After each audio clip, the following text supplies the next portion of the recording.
All right, everybody, welcome back to another great episode of the Milligenics podcast. You have Master Roshi in the house as usual, and always my good friend and confidant. Yeah, sensei. And today, as always, we have a very special episode. We are going to be talking about personal branding. And this is a pretty popular topic, especially now because of the fact that people are home, still home a little bit, and working on themselves, working a lot more on themselves. So I think that is it's an important topic to discuss. Um, because a lot of personalities and things get built out of personal branding, but what does all that actually mean? So I just wanted to start out discussing the definition of that, and then we're going to talk about how do you actually build a personal brand? What does it take through the course of your work experience? And execution is one of the most important things. But also, lastly, this is the thing that we will cover today, is how do you continue to maintain that, enhance that, and develop that personally and professionally as well. So we're going to get right into it. So basically, Sensei, by definition, what a personal brand is basically the practice of marketing people, which includes yourself, um, and your career as a brand, right? And basically, that just means that people know you. Every time they see your name, they associate that with certain traits or characteristics about yourself. So to kind of kick that off, I'm gonna throw the ball at you, Sensei. What are your thoughts of personal branding as it applies, maybe generally or specifically to you? What are some things that you think about when it comes to yourself as your own brand? What do you think people associate with you in terms of your own job or maybe personally, being a family man, etc.? Well, personal branding is, I guess, is a reflection of who you are. It's a reflection of the goals that you have, Mm-hmm. uh, the career path that you have chosen. I think it also reflects the strengths, your own particular strengths, as well as perhaps areas where you need some improvement. Right now, personal brand is one of those key components that people are that we need to be aware of. Mm-hmm. Not just and Master Roshi, not just for our professional lives, but also for our personal lives, Mm-hmm. because people are now researching us. Okay, friends that may want to be friends with us, friend with you, may research you to see whether your personal brand matches their values. Maybe you may have done something in the past that may come up, Okay. and it doesn't. It goes against some of the values Mm. that your friends may have. So now it's like, wait a minute, I didn't know that this person felt that way. So now I stay away, and that can also hinder you in your love life, Mm-hmm. because if there's something in your past in your background that sort of contradicts with whatever the other person may be seeking, that can be part of your personal brand, like an arrest Mm-hmm. for assault, for domestic violence. Um, that is part of your personal brand. So I think that by us realizing what personal brand is, because when I was younger, we didn't have a personal brand.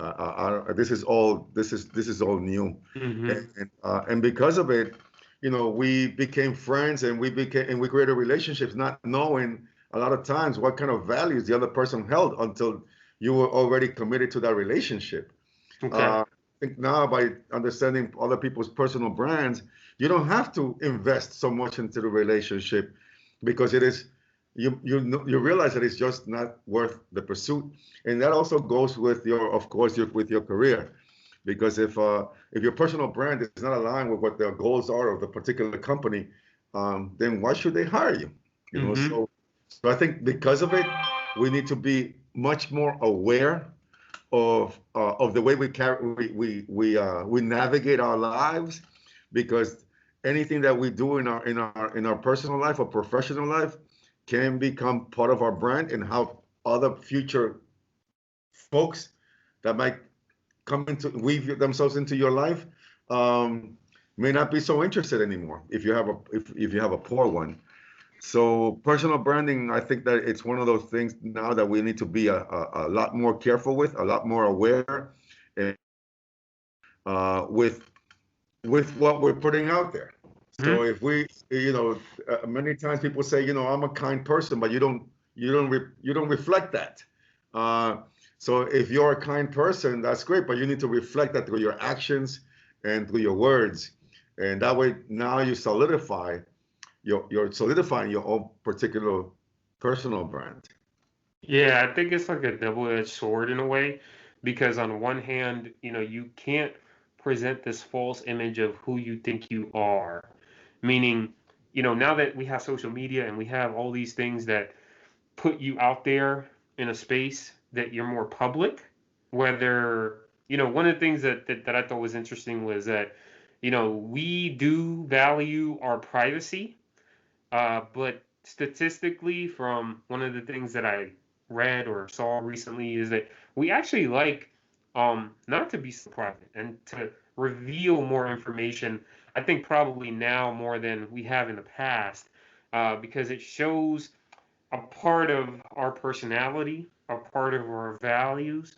So, and is I think a much more difficult thing to hide. Just because we're in this free society where we want to express ourselves. I think looking back, I think a good example of that might be I think you've watched that show Star Wars on Disney Plus, and there's a character on there that she really resonated with people. I think a very strong woman, but unfortunately, she had posted some things that really derailed a lot of people politically. She said some things that just didn't mesh with a lot of people, and she actually got let go from the TV show. So, to your point, Sensei, I think it's Gina very Carino, I important. believe was her name. Yeah, yeah, and you got to be careful about what you post out there. Some things are just better left private. So you really, I think, have to understand how you want to be portrayed, right? I know a lot of things we can't control, but I think what we can control in terms of our Facebook and Instagram and all these other social media tools, but also like what we say. Everybody's got a camera. They can get you when you least expect it. There was another show that I watched, Sensei, and it was interesting because this girl, she had actually, at the time, this is kind of unheard of, but she recorded everything. She had like a little like camcorder VHS tape, and she recorded almost everything that she was doing. But people were much more open compared to now, because those things don't really go out in such a broad space as they do now, because it's so much easier for everybody to do that. So a lot of that stuff was contained, right? But now you have no idea. You have no idea how that stuff is going to get out. So I just think it's very important that when it comes to your personal brand, that you're very careful about what you say and what you do and how it's done, because if you don't, you can lose a lot of that respect, I would say, from people. So that's basically my 2 cents in terms of just as you're developing your personal brand, just be careful. Be careful about the things that you've done before, and just I know it's hard to remember everything, but just be ready just in case something comes out that you weren't prepared for. No, I agree with you 100% on that, Master Roshi, because when I was younger, I made a lot of mistakes, just like young people are doing now. There is nothing wrong with that. That's part of our learning curve. Making mistakes teaches us what we should do and what we shouldn't do. Uh, but unfortunately, the new generation are posting their mistakes. Hmm. In my generation, there's no evidence of it. Those mistakes people will never know because we took pictures, yes, but they were Polaroid pictures Right. that we took, and then we kept them. We kept them near to us, and that's it. And I know now at my age I will not post these things because it will go against my values today, and I Mm-hmm. will be judged on Sensei when he was 16. If I post those pictures, a 16-year-old Sensei as opposed to a middle-aged man Sensei. So absolutely, I think that right now we need to perhaps educate our new generation of the consequences that can Mm-hmm. come. Not today, but maybe 10 years from now. When you're 14 years old and you're posting something inappropriate, it might cost you a job at 24. When Mm-hmm. you're in a career-driven environment, you finish college, you work your butt off to do really well. You worked in mediocre jobs to save up money to get to wherever you want to get to, and now that you have the opportunity and the expertise to go for a job that is best suited for the background that you've been preparing for the last 4, 5, 6 years, that now you're going to get judged over something that you did when you were 14, 15, 16 years old. So we have to absolutely be a lot more careful. There are cameras everywhere. Yeah. Um, and in a way, it's good. It's everything is good and bad. Everything is good and bad. It is good because criminals need to be more careful. Mm-hmm. In terms to in my days we didn't have as many cameras, so there was a greater chance that something might happen to you. Mm-hmm. Today, because of the cameras, if something does happen to you, there's a great chance that it might be recorded, and the assailant can be found and hopefully prosecuted. But definitely we And have to be careful with the type of things that we post, the type of things that the pictures that we put out there, and our and the things that we say. Sometimes as human beings we can be reactive, mm-hmm. and you might say something that you might feel at that particular moment, but it not necessarily may not reflect what you are in the long run of things. Right. So if you feel impulse to say something or post something, perhaps hold back, Right. wait a half an hour, and see how you feel, because maybe a half an hour later you may not think it's as important as you thought at the time that you wanted to post. Yeah, I agree. I think that you gotta be able to really slowly think about having to not want to share things on that impulse and really think twice, as you said, Sensei. I mean, I think there's just so many examples of this, and I think overall we just want to caution people about what you say and what you do and what impact that has on your overall brand and what people are going to think and associate with the things that you do, because it will have long-term impacts. And I don't want to draw this out anymore, Sensei. Um, but I'll give a very quick example, about something that's going on right now. And I don't want to get political, too political, there's this whole George Floyd trial that's going on right now. And, one of the interesting things about it is that this is like the first time that we've witnessed an incident like this happen on camera from so many different witnesses and things like that. And I don't know if you know, but, the trial is actually being broadcast. You can see everything that's going on in the courtroom. But just to think, what the long-term ramifications are for this police officer and how he's going to be perceived by society with any other jobs that he goes going forward, and the excessive force um, that it looks like he used, through the video. But anyway, going to our next point here, and that is how do we develop Sensei? How do we create this personal brand of ourselves? How do you feel like you've done that or continue to do that? Um, it's hard to say. Um, I'm not an image consultant. However, what I can tell you is that I have to be consistent with my personal brand. Hmm. Okay. Um, I try to be a person of who's empathetic Hmm. as well as sympathetic, and someone who guides and directs folks. Someone with discipline. because I teach my students how to be disciplined. So Mm-hmm.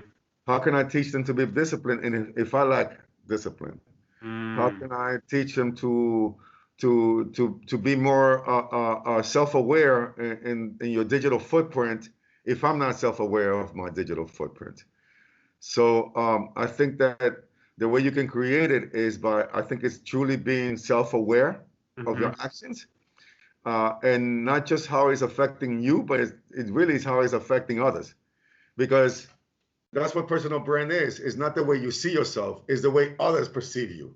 Mm-hmm. And that's what you need to be aware of, as opposed to, well, I don't care because this is the way I do things. Yes, but if you don't care, then this is the way it's going to be perceived, and now this is the way the world is going to view you. So you should care. We Right. should we should have some accountability on what we put out there, because it's going to become part of our brand. So I think that one way that I have been able to manage my own personal brand, or create one, is to be consistent with the values that I promote, and that I choose to live by. Mm-hmm. There are times when life throws things at me, and I want to negotiate those values, and be more flexible. And at times I am, but many times I'm not. Mm-hmm. Because once I start negotiating my values, then it's going against my personal brand. Mm-hmm. So I have to live by a set of rules, and and be consistent with those set of rules. And I think if you're doing that, whatever it is, each one has their own particular brand. So whatever those values is, you need to stick to them, so that way you can start building that type of character, and eventually you become that brand. So I think that's one way to help you create a personal brand. Yeah, So and I think a lot of it comes from success and failure. Things that you feel like worked but didn't, and then how you adjust to those things. For me, I gotta say, I'm really big on customer service, Sensei. I want to make sure that I do everything that I can to help someone, you know, and I get a lot of that from obviously the job that I do, which is making sure that people have a successful meeting in the place that I work, and thinking about all the different things that maybe you don't normally consider, and how that will apply to executing this successful, event. And I think the same way with you, Sensei. I think, you got to consider all these different factors about your students. I think it's much more difficult for you than it is for me, because you have people's attention. Constantly. You're right in front of them. They're looking at you. Every move that you make, every little word that you say, is they're absorbing this information, and they're trying to figure out, okay, what can I extract out of what Sensei is telling me, that's going to benefit me in my career journey. I think, I give you props, because you're not only working on your own career, but you're helping other people's careers at the same time.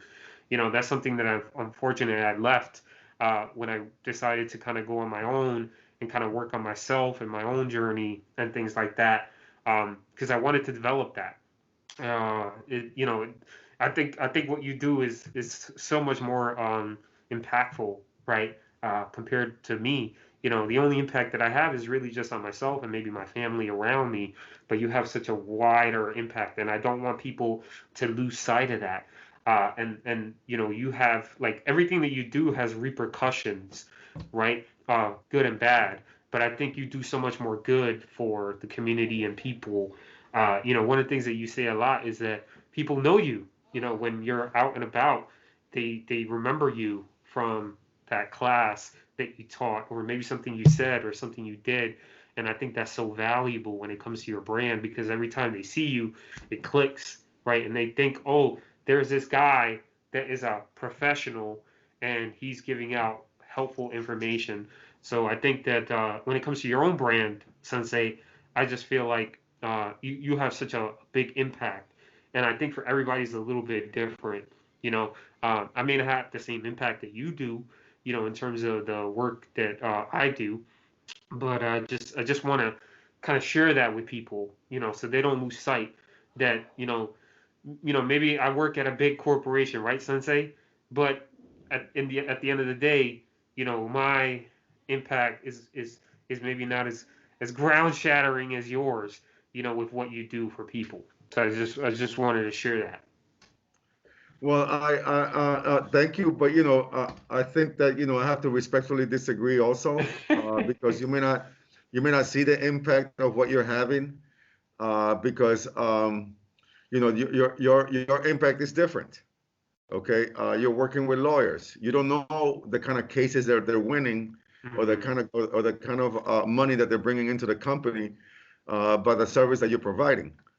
So yes, for me, and the cases that your company may be winning may be impacting thousands of people, Hmm. or if not millions.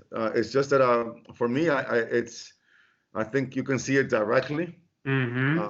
and maybe that's probably why, as opposed to yours is indirectly, and Right. that's why you may not be able to see it. So I think that everyone, don't think that you don't, just because you're not doing a coaching job, that you're not impacting. You can be working at a at a manufacturing plant, making coats, and you're thinking, putting the zipper in that coat is meaningless. But no, that zipper in that coat is keeping people warm, and thousands of people at that. So it all depends on how you look at things, and how you view things. And by you taking a little bit of time to to see how you're impacting others, you may be surprised, how much collaboration, you may have, and how impactful your skills can also have on others. Um, but whatever that the impact is, just try to remember what gets you there. Hmm. What motivates you every single day to get you there. What is it that attracts you to that environment or that industry? Whatever it is, then you just, like I said earlier, you just have to stay consistent with that. Because if your job is to work at a manufacturing, making zippers, then your brand should be something of, you're staying consistent. You're a consistent professional. You persevere every day. You have excellent, communication skills. You have a way to stay motivated at a time where perhaps it's not so motivated. So, but you just taking a little bit of time on what makes you tick, and what makes you special, and what makes you, a positive person. You can build from that, no matter what industry you come from. It's just taking a little bit of time to recognize that. A truck driver, you're bringing in goods, Hmm. every day through your loads. You're bringing you could be a truck driver for produce, and thanks to you, you might think like, oh, this job sucks, but if it wasn't for you, we wouldn't have produce. So it's very impactful. And what are some of the challenges that you're facing on the road to make sure that these things get here? Hmm. Schooling that you take, what kind of training that you get into in order to make that happen? You might have a family. You may have a family of 4 or 5, and just the fact that you have to set time aside from them to bring in the bread, that's the hard work and dedication that you have for that family. That's also part of your brand. So a part of, we don't have, we tend to think that right now, if we're not entrepreneurs, and if we're not posting positive things, we're not doing something what we may perceive as positive, that is less than impactful. And I tend to disagree. Uh, I think that we have to, keep in mind what our strengths are, what's gotten us there, and by doing so, build from that. And today you might be a truck driver, but if you keep your personal brand strong, tomorrow you might be the owner of your own trucking company that you've been able to build by a strong foundation from your personal brand that you created. And now based on that, with your hard work, dedication, and perseverance, and delayed gratification, you were able to build something greater.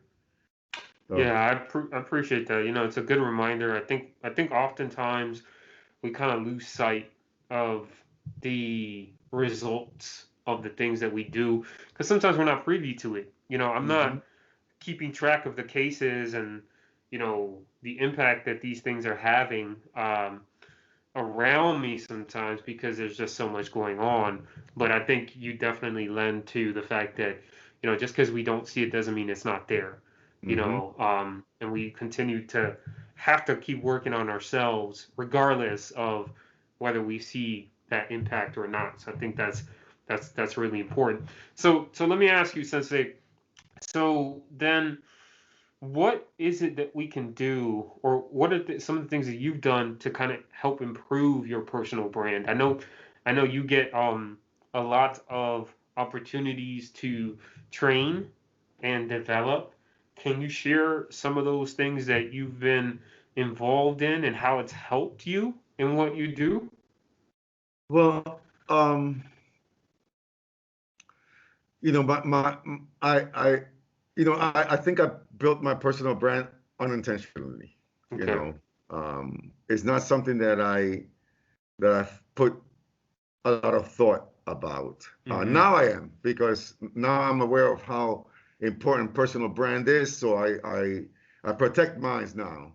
But I didn't Mm. create it knowing that I was creating a personal brand. It was just Uh, organic. it just it just happened based on what I like to do, Mm-hmm. and the actions that I took to make that happen. Mm-hmm. Uh, but it had nothing to do with me planning it.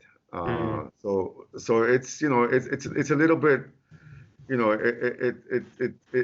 will be a little bit not dishonest for me to say this is how, this is what I did and this is the way you should do it. Mm-hmm. All I can tell you is that I just try to do the right thing, Mm-hmm. even when people weren't looking. Mm-hmm. You know, because right now I think that everybody's trying to do the right thing when people are looking. Mm. Here, take a picture of me doing something good, and then the moment you take that picture, you go back to being bad. Right. So I think it's just, by doing the right thing even when nobody was looking, people were still looking. People were still watching.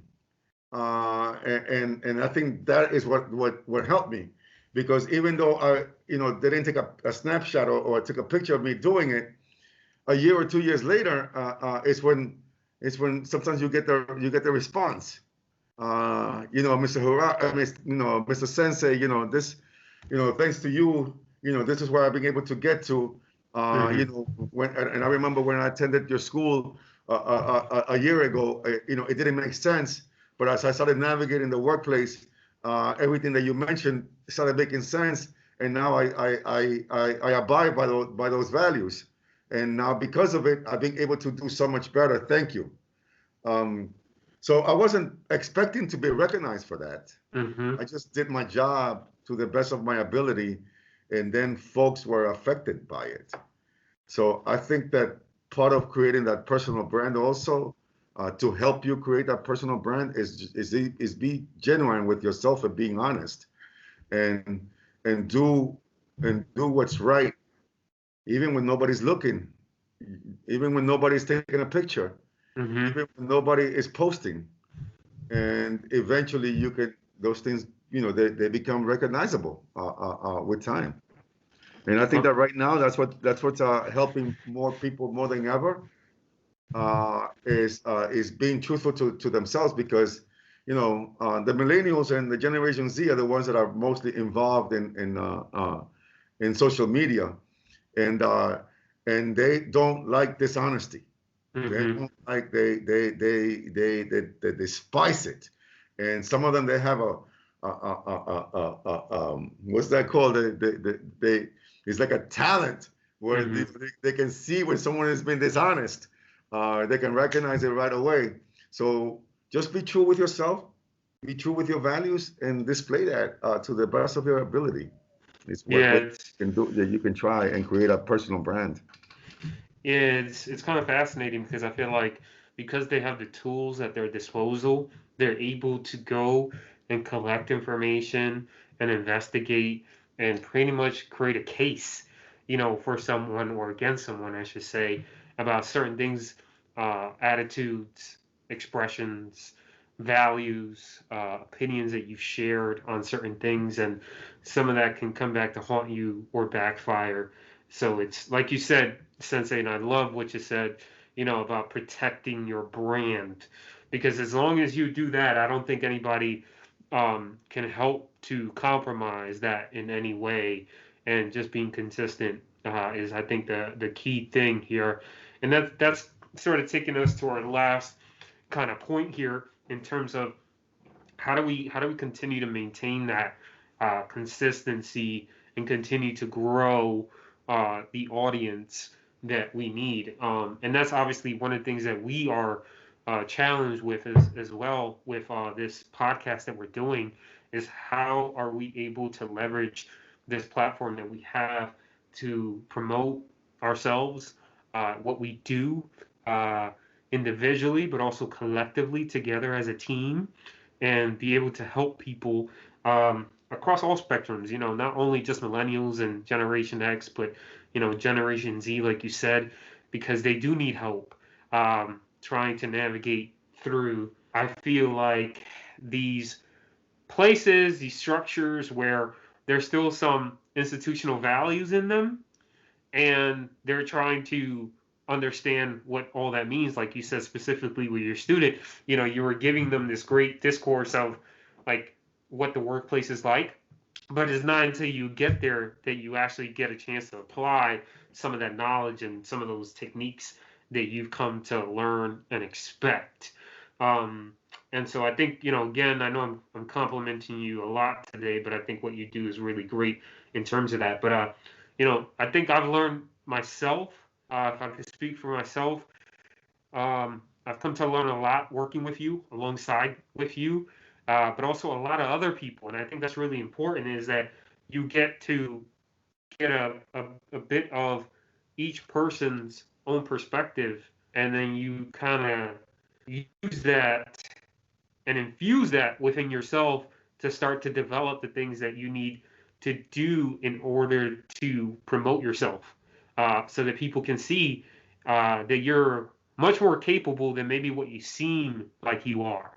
Um, and that's I think very critical when it comes to your own branding is that people are going to come to expect a lot from you, and you have to be able to deliver on those specific things. And like I said before, for me, it's been a lot on customer service. I've always watched how these interactions happen, with you and your students and me and my students at one time, and how I'm able to do that with managers and colleagues, and then figure out how to put the pieces together, right?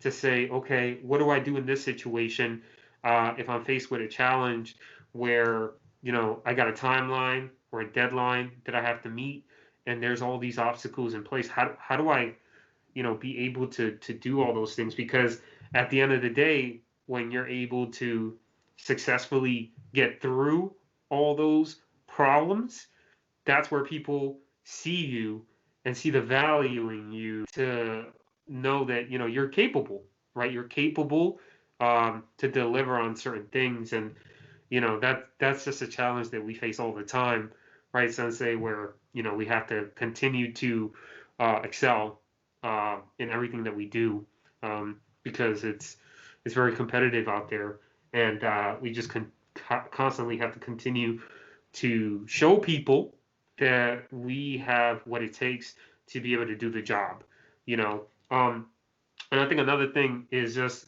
as far as me goes, just my reliability.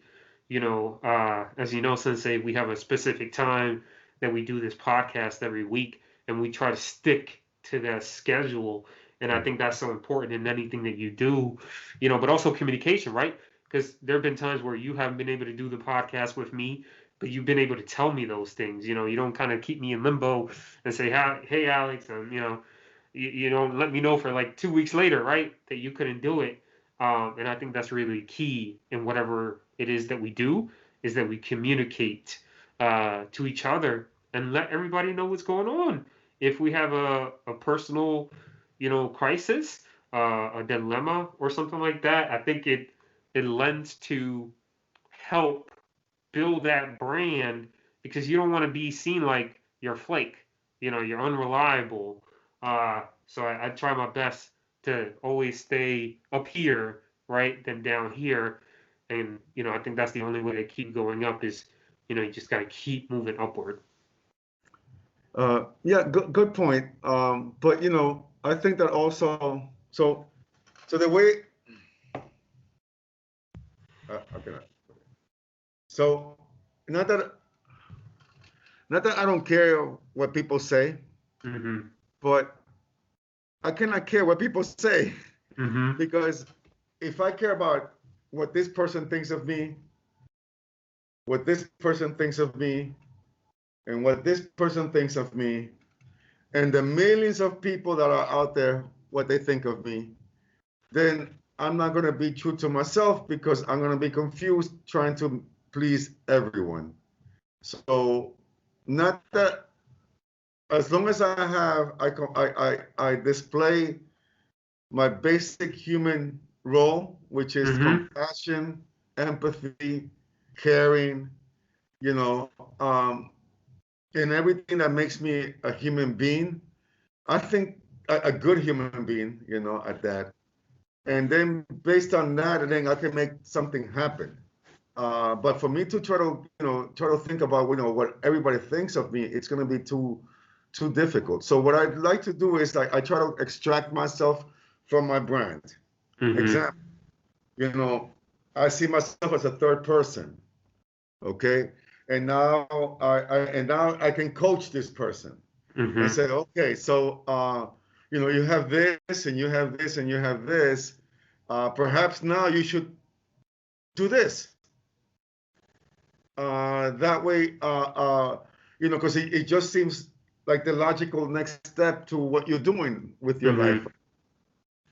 Mm-hmm. And by doing that, I give myself a new challenge, and then I try to learn from that, and then I try to learn as I address that challenge. Mm-hmm. But for me to be fully aware of what everyone thinks of me is it's exhausting, and Mm-hmm. especially now with social media, with thumbs up or thumbs down. Um, you know, I've been in situations, and so part of my job is to help folks with creating resumes, and I remember, you know, I showed this one particular, I helped a young person with their resume, and this person went to two interviews with the same resume, and one in the same day, two interviews Okay. in the same day with the same resume, and uh, and one person thought that it was the worst resume that they saw, Mm-hmm. and this is the feedback that I got from this person, and I felt a little offended. It's like, wait a minute, Right. how can that be? I put a lot of time into this. But then the second person that they met the same day said it was the best resume they've ever seen. Mm. So that just gives you an idea. Same thing, different ways of seeing it. So if I'm going to try to put myself in a way where I'm going to please everyone, this person might like my style, but this person will not. And yes, part of the platform is to get as many likes as possible. But at the end of the day, I cannot go with the mindset that I'm going to please everyone. I Mm-hmm. have to go with the mindset of that I'm trying to do the right thing, and that I'm executing the right values, and let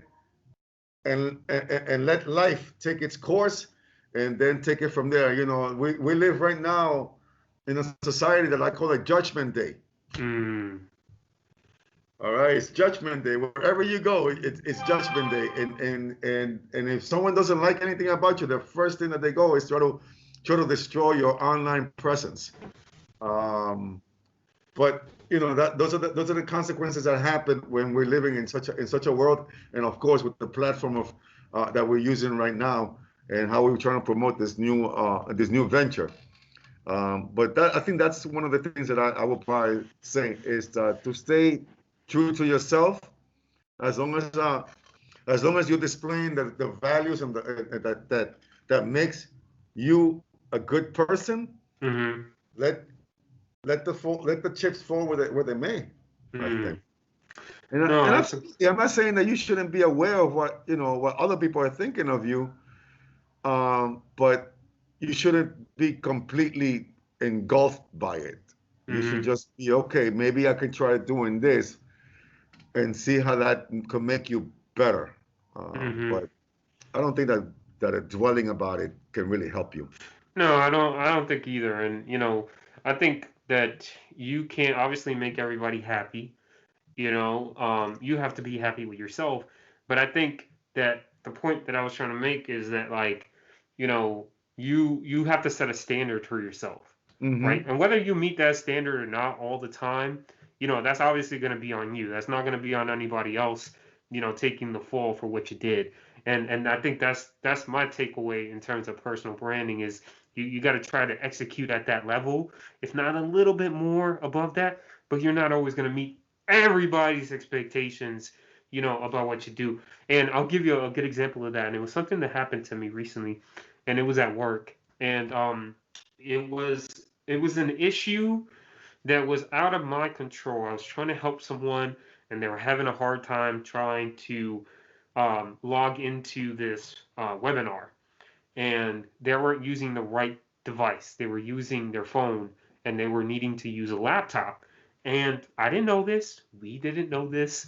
And they were, of course, a little bit frustrated and things like that. But, they didn't complain or anything like that. But the person that I was working with, that I felt like, we were a team, and I felt really good at that moment. I felt like, man, we're working this out, and we're really helping this person. And then they came behind me and then just kind of snitched and told my manager that something happened, and I had to explain to my manager what happened. And I just felt like that was just uncalled for. I mean, I feel like we live in a day and age now where, sensei, if I have a problem or we had a problem in a particular situation, I should be able to come to you and say, hey, you know look at what happened, how can we make it better, as opposed to going behind you and going to your manager and saying, look at what this person did. Um, I just, it's not something that bodes well with me. I think you can see the emotion. Um, I just feel like in terms of your character and just how you conduct yourself, I don't know if it's an age thing. I know that person was younger and maybe they don't realize that, but like you said before, I just have to keep doing what I'm doing. Whether they like me or not, or whether they liked what happened or not. It's not gonna. Yes, it bothered me for a little bit, but I'm not gonna hold a grudge over that. But I'm gonna be aware that how this person is going to handle this situation going forward, and I have to prepare myself and prepare my manager to say, hey, look, this is what happened before you hear it. You know, but I just felt like in that particular situation, I thought everything was going to be fine. Everything worked out. I just didn't expect that someone would come behind and say, what they would say. But that just goes with the punches, man. Hmm. Yeah, and part of it is, is this too. Mm-hmm. That's part of it as well. In my generation, if something went wrong, it was encouraged for you to go and speak to that person. Mm-hmm.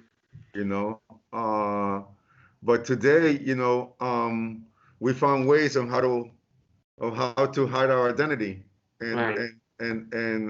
and say what we need to say and not hold any accountability. Mm-hmm. And when we grow up in a world like that, once we become older and we're out in the field, uh, we don't know what else to do but to go behind your back to do things, because the face to face it becomes a little bit too you know, too difficult. Right. But that's a whole different that's a whole different podcast there, you I know. know, I Uh, know. but Well, a lot of our social challenges is it has to do a bit more because of the technology right now, and we'll see how this thing plays out, you know, moving forward. Because I've been in meetings now where I've seen people get fired, mm-hmm. and uh, and they don't even know the reason why. Mm. Because you know your boss never gave you a coaching session to try to fix the problem, and you continue fixing the problem. You continue making the error, and then they accumulate just enough data for you to, you know, I can't work with this person, and they let them go. As opposed to Jesus, I remember years back, you know, you will give this person an opportunity to fix that, to rectify that behavior. Um, so, you know, that's the direction that we're going with, and this is the world that we live in. I'm not trying to change the world. It's just one of me against billions of people.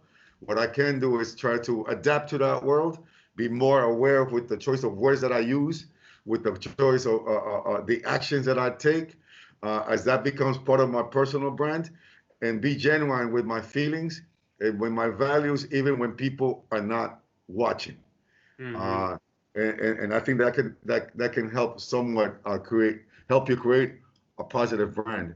And for those folks who have a less than desirable, I guess, personal brand, it's not too late. Start cleaning up your digital footprint. Uh, Mm-hmm. Google yourself and see what you can find about yourself, and find ways to try to, you know, cover that. And if you can't cover it, perhaps you can do enough good deeds to sort of bury it, Mm-hmm. by constant good deeds that or better yet, constant good executing good actions. Yeah, absolutely. And like you said, I think, that would definitely be another podcast in terms of like workplace values, but I do see some actual merit in terms of the fact that we're seeing much more less tolerance or zero tolerance for certain things and not giving people the time to grow. But at this point, I mean, this pretty much concludes our podcast.